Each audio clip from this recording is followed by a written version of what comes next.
Okay,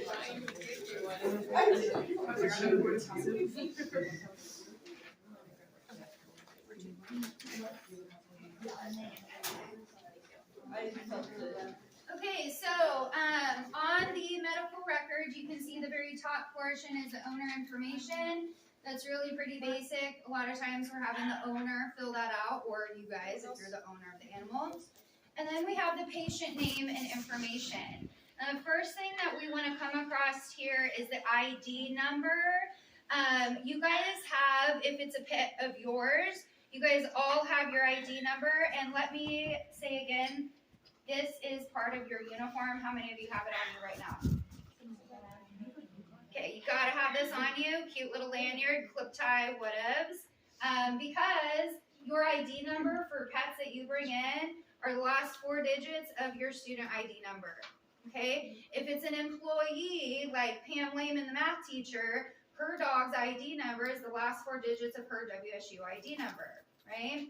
So the patient ID number is something that you should be able to get yourself or ask for. If not, Courtney can help provide that for you, okay? With the microchip, we do have a microchip scanner. If we have a microchip number that pops up, jot it on down.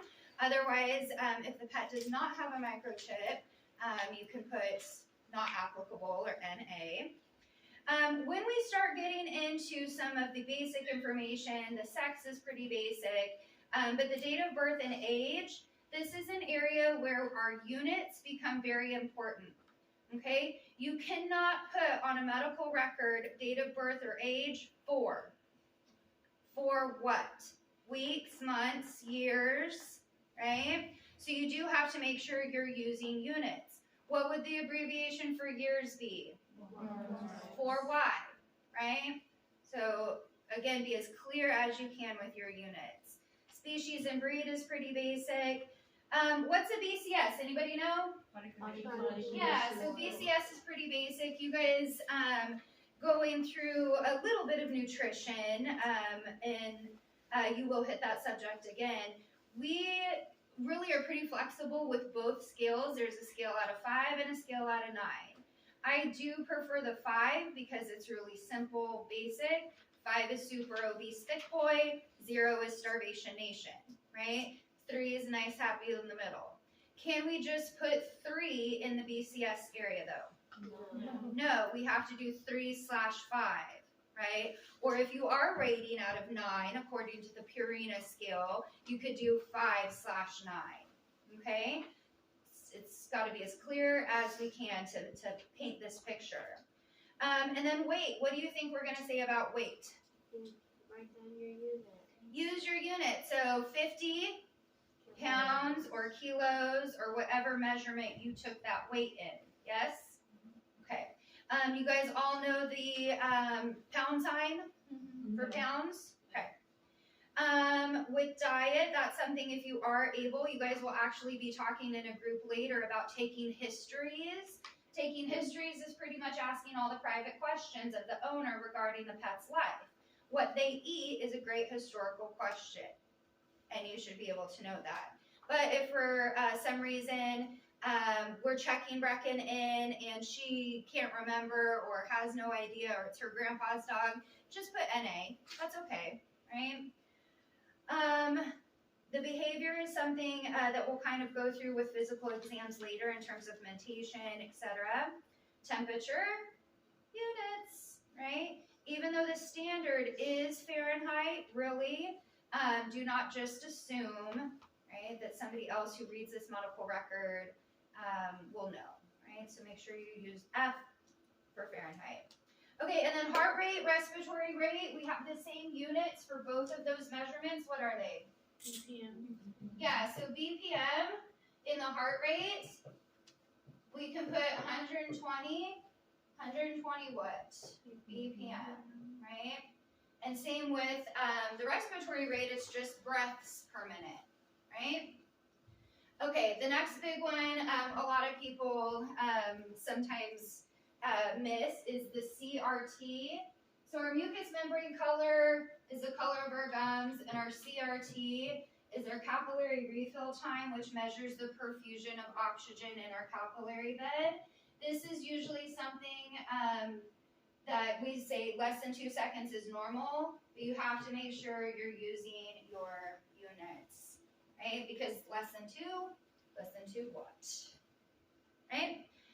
Okay, and then we get into previous medical conditions. How do you think we fill that part in? Get a good history. Talk to the owner, get the history, right? Does this dog have any previous medical history, right? It can be as simple as that. Does this pet take any medications, right? Has he ever been in the hospital before? Any of those kind of things.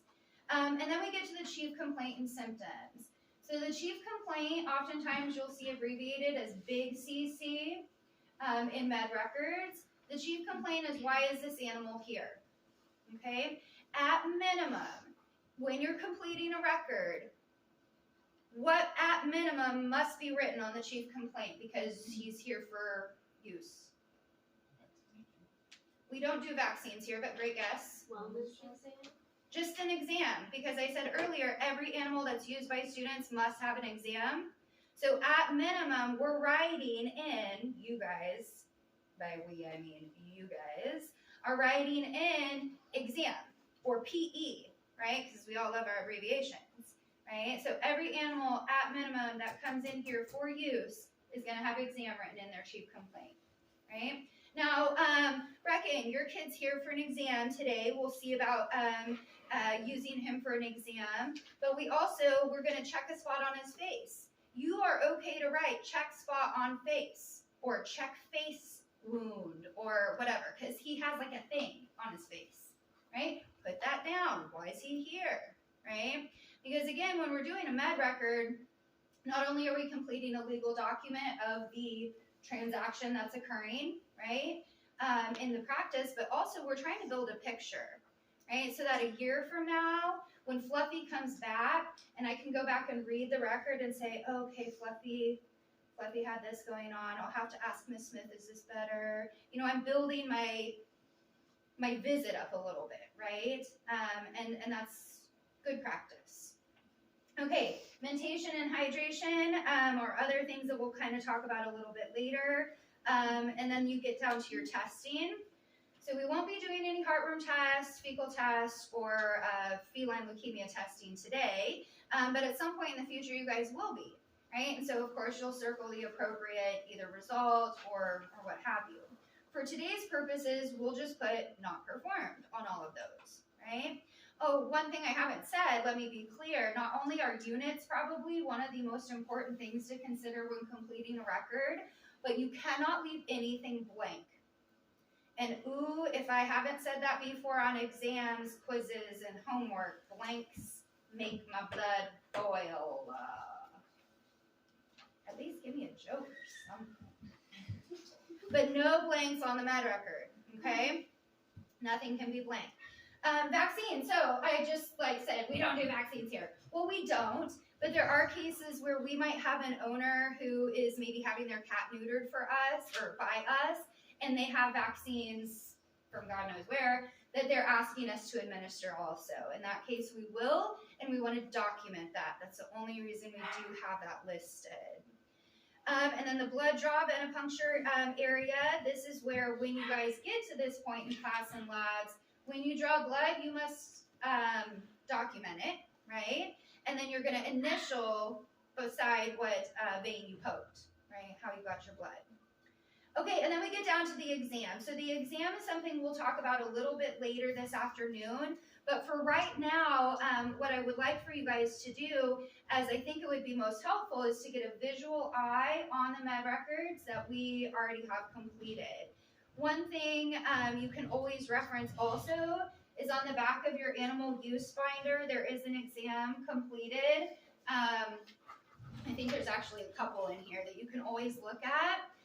Because when we look at the exam, and this is something that I do see in practice, and hey, I'm not the veterinarian, so I can't necessarily make the call, but I can also be judgy in my own mind.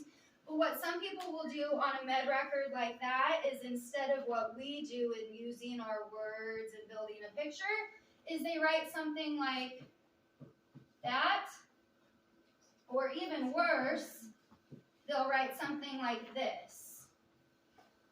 You guys that can't see, NSF and WNO.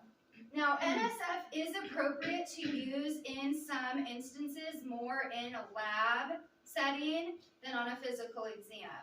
If there's no significant findings, there's got to be something you can say. This usually stands for within normal limits, but what the AVMA says it stands for is we never looked. Because when we're doing an examination and we're palpating an animal's abdomen, what is the normal limits of palpation of an abdomen? There are none, right? It is not an objective thing, right? So that's not appropriate, right? Now again, within normal limits, when you guys do your UAs later and the strip shows up normal, it does have limits that are considered normal, right? But for a physical exam, this is not okay, right? Not okay. So instead, how do you, or what do you say or do to figure out what to write down in your med records? Again, take one and pass them around.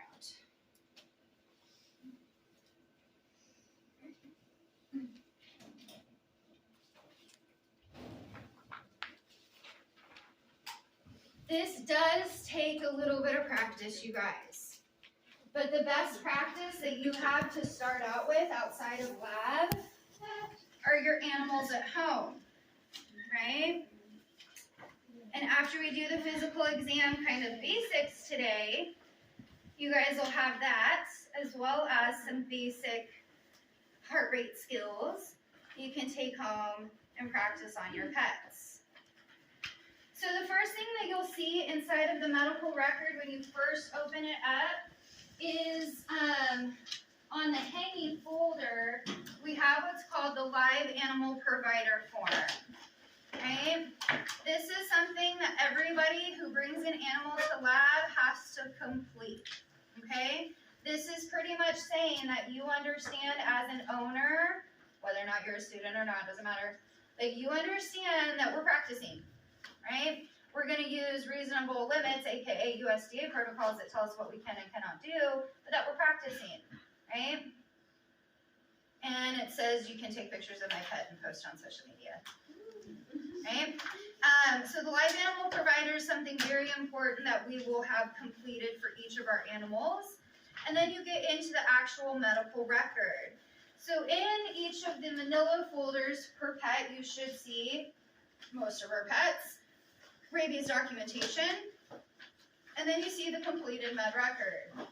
I want you guys to just take a minute or two to look through and read your medical record. So for example, my cat, it looks like, yes, this is a cat, Bella. Her oropharyngeal exam, what is that examining? The mouth and throat, right? The oropharyngeal for her says no tartar. Now, they could have just said NSF, but that doesn't build a picture for me. But now when I see no tartar in a cat mouth, I can kind of visualize that, right?